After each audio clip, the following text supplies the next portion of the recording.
Halo, selamat sore, salam Bapak Ibu, Saudara, Abang dan Adik-adik.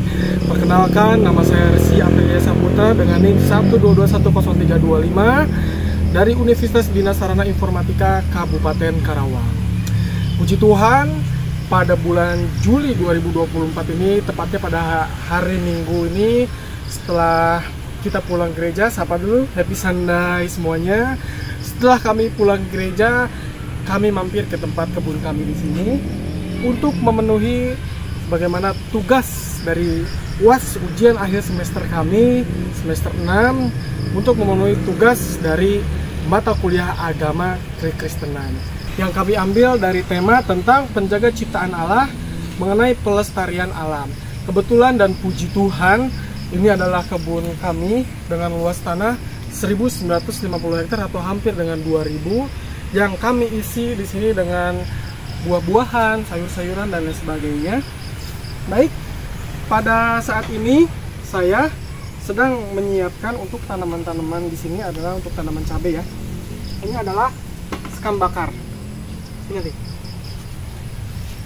Ini adalah sekam bakar yang kami campur dengan kohe kambing dan lain sebagainya di sini. Untuk di sini bibit cabai dan lain sebagainya kami tanam di sini. Ini menggunakan sekam bakar. Kemudian kami tempatkan sekam bakar ini di dalam plastik dengan media tanam. Nanti kami akan tunjukkan bagaimana proses dari penanaman dan lain sebagainya di sini. Ada beberapa di dalam penjelasan yang akan kami sampaikan mengenai pelestarian alam. Ada 3 poin yang akan saya sampaikan di sini. Untuk poin yang pertama, bagaimana hubungan manusia dengan alam.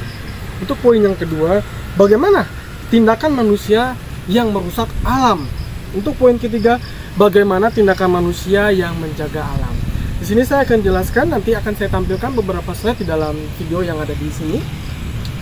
Manusia menurut kesaksian Alkitab, manusia adalah ciptaan yang paling mulia dari ciptaan yang lainnya. Keistimewaan dari segala aspek menjadikan manusia memiliki derajat yang paling tinggi dari ciptaan lainnya.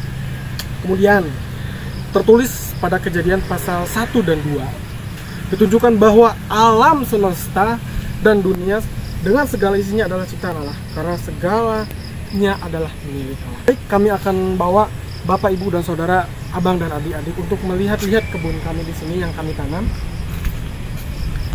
Dengan luas 1950 hektar ini kami tanam di sini per siklusnya per 6 bulan. Itu ada singkong, kemudian ada tebu, ada jagung, dan juga ada bayam di sini juga. Ini adalah proses penanaman cabai. Jadi bibit cabai yang tadi kami proses pada saat mencampur media tanam, mencampur kohe kambing, mencampur sekam bakar dan lain sebagainya, kami masukkan ke dalam tempat media tanam atau plastik di sini. Kami masukkan ke dalam di sini ya. Oke. Bibitnya kurang lebih 3 minggu sampai dengan 1 bulan setengah akan diproses seperti ini. Bapak, Ibu, dan Saudara dapat menyaksikan di sini. Ini adalah bibit-bibit yang kami tanam. Puji Tuhan, apa yang kami tanam di sini harus bermanfaat bagi warga sekitar, bagi masyarakat, bagi keluarga, juga kita berguna bagi siapapun di sini, terutama tanah-tanah ini. Apabila tanah-tanah ini kami plester, kami beton dan lain sebagainya, maka untuk masyarakat kanan kiri, warga sekitar di sini akan mengalami yang namanya adalah kebanjiran. Banjir yang saat ini sangat besar sekali karena gorong-gorong sudah sangat minim sekali untuk persediaan, sehingga tidak adanya serapan air. Walaupun ada tanah luas, tetapi jika tidak ada pepohonan dan lain sebagainya, maka air tersebut pun juga akan menghambat untuk proses penyerapannya. Maka di sini kami menanam dari beberapa bibit-bibit cabai ini. Setelah nanti ini besar, maka akan kami sebarluaskan seperti itu. Baik, Bapak, Ibu, akan kami ajak. Ini adalah bibit yang udah usianya 4 minggu atau 1 bulan. Ini sudah besar seperti ini. Kemudian ini adalah cabai-cabai. Perlu kita ketahui, untuk cabai-cabai di pasar itu sangatlah mahal. Jadi bagaimana kita caranya untuk benar-benar bisa menghasilkan baik itu membuka lapangan pekerja untuk masyarakat, keluarga dan juga tani di sini, maka kami di sini juga membuka lapangan pekerjaan untuk masyarakat sekitar, tani di sini. Jadi tidak hanya kami sendiri untuk yang menanamnya di sini. Maka ini adalah cabai-cabai, boleh dilihat untuk mendekat ke sini. Ini adalah cabai-cabai yang kami tanam, sangatlah subur, puji Tuhan. Setelah nanti ini sudah banyak untuk cabai-cabainya, maka kami panen. Dan nanti ini beberapa kami akan supply ke warung-warung untuk dijual. Kemudian kami akan bagi hasil kepada petani dan kepada kami sebagai pemilik. Di luas tanah yang sebesar 1950 ini, kami juga akan ajak untuk Bapak Ibu Saudara adik-adik. Jadi tidak hanya untuk cabai-cabean saja di sini, kami juga menanam pohon pisang. Jadi untuk pohon pisang ini durasinya itu kurang lebih 3 bulan sampai dengan 6 bulan untuk benar-benar kami ini panen di sini. Kenapa kita matangkan sampai dengan 6 bulan? Karena benar-benar pisang itu benar-benar sudah mengkuning dan sudah cukup layak untuk dipanen. Berikut adalah pisang mas kami ini. Nanti pisang-pisang ini juga akan kami supply ke warung. Untuk pemilik warung juga nanti boleh menjual seperti itu. Dan hasilnya sudah pasti nanti untuk dari warga sekitar, masyarakat dan di sini. Jadi selain di sini beberapa tumbuhan-tumbuhan lainnya, puji Tuhan. Ini juga ada pohon singkong.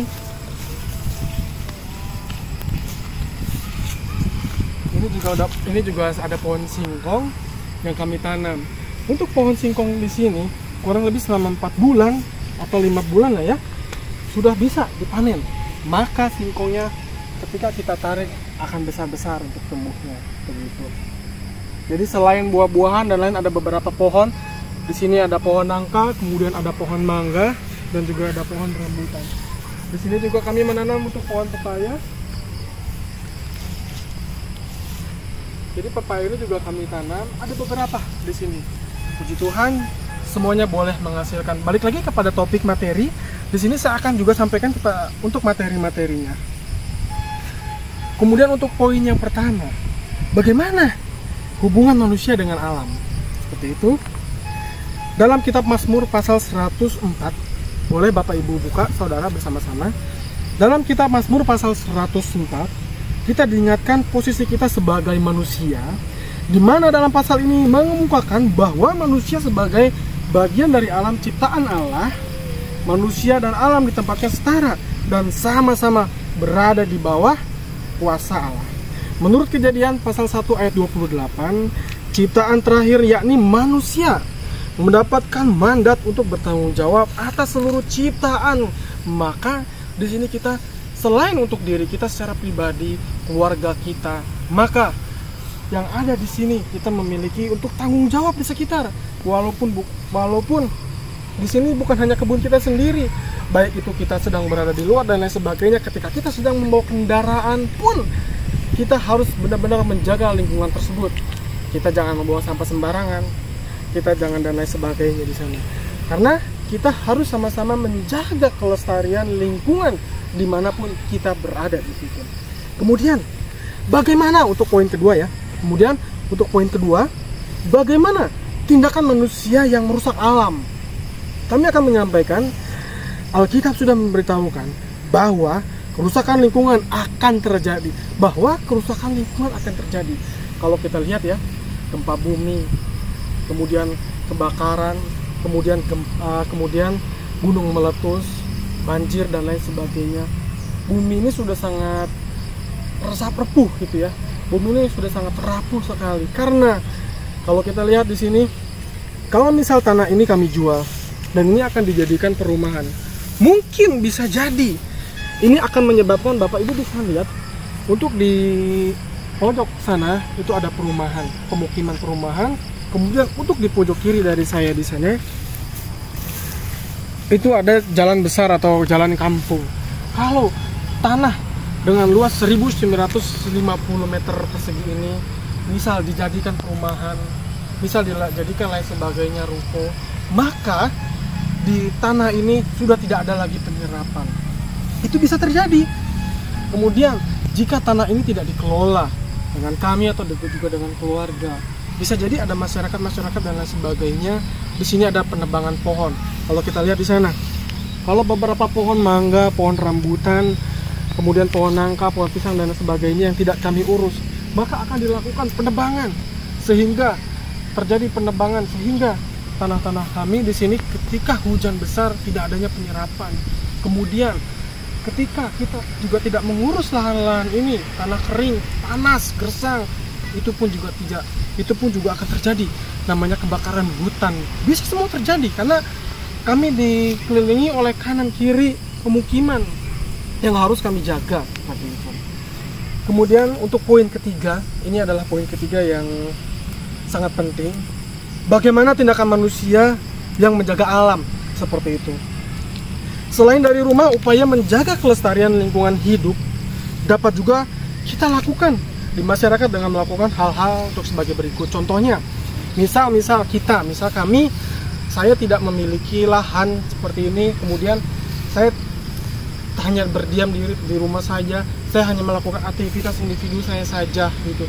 Maka percuma, kami pun juga tidak memiliki dampak yang besar untuk masyarakat di sekitar, keluarga dan lain sebagainya. Jadi apa yang harus kita lakukan?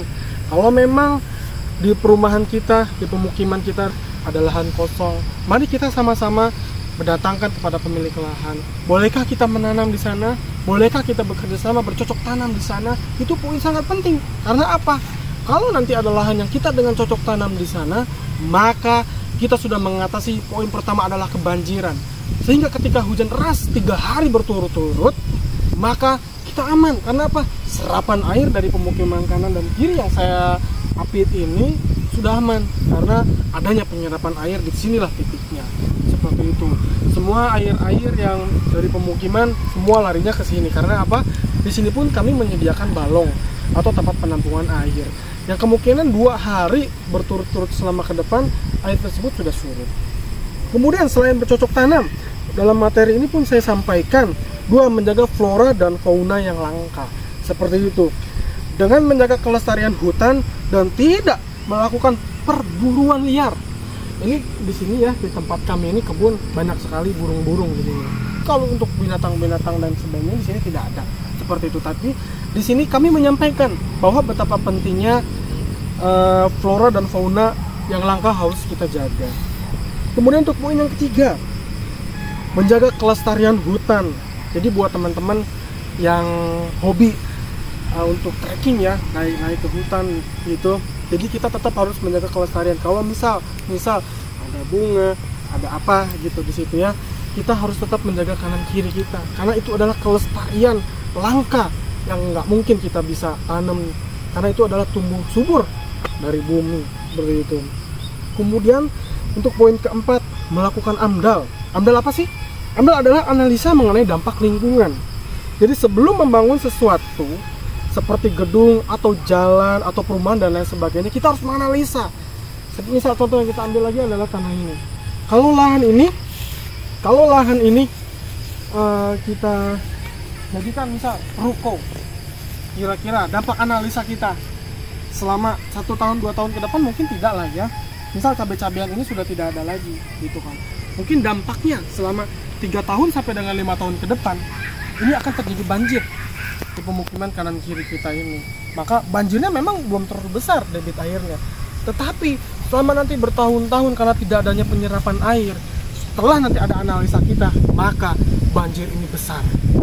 Kalau kita memikirkan saudara-saudara kita ya, kanan kiri kita memikirkan masyarakat yang ada di sini seperti itu. Jadi sebelum melakukan pembangunan dan lain sebagainya, kita harus menganalisa apa sih dampaknya nanti untuk masyarakat di sini. Jangan sampai apa yang kita bangun, apa yang kita kerjakan di sini menjadi buruk buat orang lain, menjadi berdampak yang tidak baik. Jadi gunakanlah pola pikir kita, gunakanlah analisa kita untuk menjadi dampak yang baik untuk orang lain, baik di warga kanan kiri dan sekitar kita. Kemudian kesimpulan dari semua yang kami sampaikan di sini, ajaran-ajaran agama berkaitan dengan hal tersebut berarti bahwa setiap orang Kristen, khususnya mahasiswa, memiliki tugas dan tanggung jawab yang diberikan oleh Allah, mengusahakan dan memelihara segala ciptaan, bukan untuk mengeksploitasi alam. Manusia diberi hak untuk menggunakan sumber daya dan menikmati seluruh ciptaan Tuhan. Puji Tuhan, dari awal, pertengahan hingga akhir pada hari Minggu ini happy Sunday semuanya. Jadi pada sore ini puji Tuhan saya dalam keadaan sehat, dapat boleh mengikuti untuk memenuhi tugas ujian akhir semester di semester 6 ini. Kiranya apa yang kami sampaikan ini dapat bermanfaat bagi Bapak, Ibu, Saudara, Abang, dan adik-adik semua. Kiranya apa yang kami tanam ini Bapak, Ibu, dan Saudara bisa mengikuti. Jadi apa sih yang harus kami lakukan? Apa gitu. Jadi walaupun cabai soalnya 1 sampai dengan 5 batang di rumah saja, kita bisa mempraktekkan. Yang seperti tadi, hanya dengan menggunakan sekam bakar.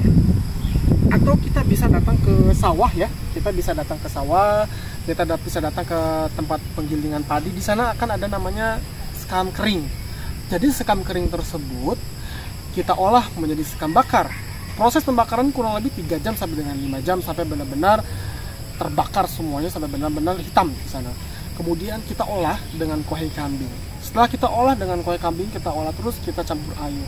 Kemudian kita olah juga dengan bakaran-bakaran lainnya, sehingga jadi yang namanya pupuk. Untuk proses media tanam apa aja yang mau ditanam di situ.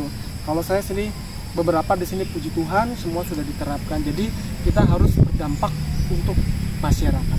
Puji Tuhan, saya dengan Rizky Aprila Saputra dengan NIM 1210325 dari Universitas Bina Sarana Informatika mengucapkan banyak terima kasih semuanya telah memberikan wawasan yang lebih luas lagi dari sini.